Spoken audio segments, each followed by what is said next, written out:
Hello friends, मैं आप सभी का स्वागत करता हूँ अपने यूट्यूब चैनल में जिसका नाम है लॉ लेक्सिस सिंप्लीफाइड। इस नाम को रखने का सिर्फ एक छोटा सा ऑब्जेक्टिव है।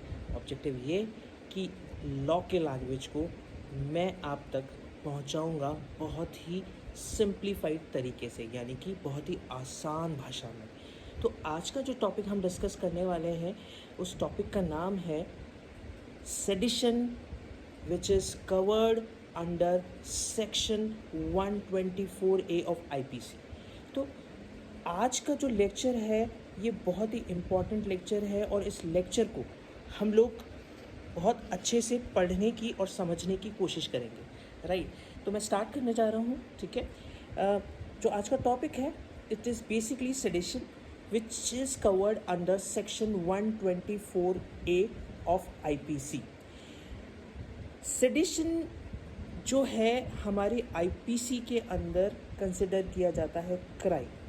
ठीक है, जब हम इसकी डेफिनेशन की बात करते हैं या हम ये कहें कि हम इसको किस तरीके से डिफ़ाइन करेंगे, तो हम कहेंगे कि सेक्शन 124A ऑफ आईपीसी इसको डिफ़ाइन करता है as an offence committed when any person by words either spoken or written or by sign or by visible representation or otherwise brings or attempt to bring into hatred or contempt or excites or attempts to excite disaffection towards the government established by law in India.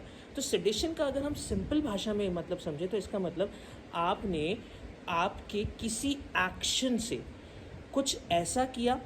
अब वो action it can be by words, it can be in a written form, it can be by a signature और it can be by a sign, by a visible representation और otherwise any form which is bringing hatred or contempt or excites or attempt to excite disaffection, यानी कि आपने disaffection create करने की कोशिश की है किसके अगेंस्ट?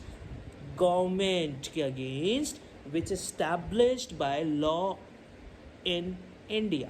राइट, तो किसी भी तरीका का अगर आप डिसअफेक्शन क्रिएट करते हैं गवर्नमेंट के खिलाफ, चाहे वो रिटन फॉर्म में हो, चाहे वो स्पोकन वर्ड्स के फॉर्म में हो, चाहे वो विजिबल साइन के फॉर्म में हो, it is considered as sedition. अब डिसअफेक्शन क्या क्या चीज़ें इंक्लूड करता है उसको हम देखते हैं एक बार। Disaffection includes disloyalty and all feelings of enmity. However, comment without exciting or attempting to excite hatred or contempt or disaffection will not constitute an offense under this section। ये कहता है कि अगर आपका कोई भी एक्ट, आपका कोई भी कमेंट, वो अगर इस डेफिनेशन को कवर नहीं कर रहा है, यानी इन चीज़ों को कवर नहीं कर रहा है, दैट इज विदाउट एक्साइटिंग और अटेम्प्टिंग टू एक्साइट हेट्रेड, या तो ना ही वो जब डेफिनेशन है आपका एक्ट जो है ना तो एक्साइट कर रहा है, ना वो कोई ऐसा अटेम्प्ट कर रहा है जहाँ पर यू आर एक्साइटिंग हेट्रेड, तो हम उस कंटेम्प्ट को इसमें इंक्लूड नहीं करेंगे। राइट, तो हमेशा याद रखिए कि sedition is something when you are creating some kind of disaffection against the government which is established by law of India। अच्छा, पनिशमेंट क्या है? अगर हम इसका पनिशमेंट देखें तो सबसे इम्पॉर्टेंट चीज़ समझने की, it is a non bailable offence, यानी कि ऐसा ऑफेंस है जिसके लिए आपको बेल नहीं दी जाती। अब हम आगे चलते हैं जहाँ पर हम ये देखेंगे कि इसका पनिशमेंट क्या है। जनरली जब हम पनिशमेंट की बात करते हैं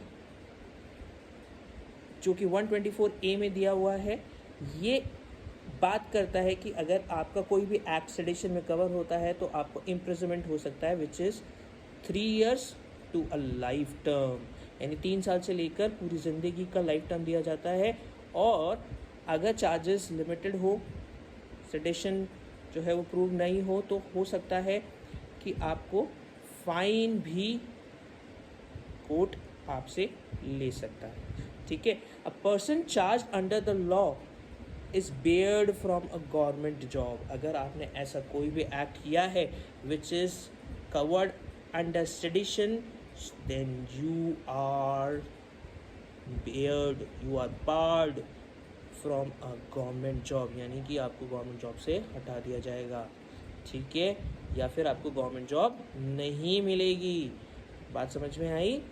तो ये कुछ पॉइंट्स थे, एक पॉइंट और है, इसको भी डिस्कस कर लेते हैं। They have to live without their passport, यानी उनके लिए उनको कभी भी पासपोर्ट नहीं मिलेगा। And must produce themself in the court at all the time as and when required. तो ये कुछ पॉइंट्स हैं जो आपको पता होना चाहिए सेडेशन के अंदर, जिसको मैंने इस वीडियो के अंदर कवर करने की कोशिश करी है। तो प्लीज़ आपको ये वीडियो कैसा लगा? क्या आपको जो मैंने बताया वो समझ में आया, और ये सच में क्या सिंप्लीफाइड लैंग्वेज में था?